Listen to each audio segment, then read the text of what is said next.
అన్ని వ్యవస్థల్ని బలోపేతం చేసి వారికి సాధికారతని వారికి ఇచ్చే దిశగా మేమందరం బలమైన నిర్ణయం తీసుకున్నాం. అది మనకి ప్రజాస్వామ్యాన్ని పరిరక్షిస్తాం. లా అండ్ ఆర్డర్ చాలా చాలా చాలా బలంగా ఉంటుంది. లా అండ్ ఆర్డర్ బలంగా ఉన్న చోట అన్ని పథకాలు బాగుంటాయి. లా అండ్ ఆర్డర్ బలంగా ఉన్న చోట పెట్టుబడులు వస్తాయి, పరిశ్రమలు వస్తాయి. పరిశ్రమలు వచ్చిన చోట ఉపాధి అవకాశాలు ఉంటాయి. వీటన్నిటిని దృష్టిలో పెట్టుకొని మీ అందరికీ పేరున ప్రతి ఒక్కరికి 2 చేతులెత్తి అభ్యర్థిస్తున్నాను, ఆర్థిస్తున్నాను. వైసీపీ వ్యతిరేక ఓటు చీలకుండా భారతీయ జనతా పార్టీ పోటీ చేస్తున్న చోట, తెలుగుదేశం పోటీ చేస్తున్న చోట మీరు సంపూర్ణంగా జన సైనికులు, జనసేన వీర మహిళలు, జనసేన మద్దతుదారులు. ఎట్టి పరిస్థితుల్లో వైసీపీ నాయకులు రకరకాల మాటలు మాట్లాడుతూ ఉంటారు.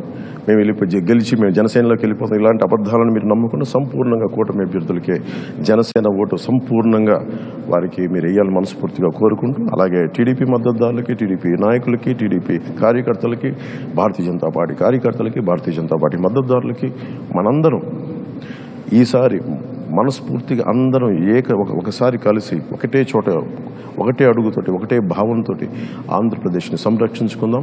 నరేంద్ర మోదీ గారి నాయకత్వంలో వికసిత్ భారత్లో అంతర్భాగం వికసిత్ ఆంధ్రప్రదేశ్ కూడా మనందరం కలిసికట్టుగా మనం ముందుకేసి ఓటేసి కూటమిని గెలిపించుకోవాలి. కూటమిని గెలిపించుకోవడం మన బాధ్యత.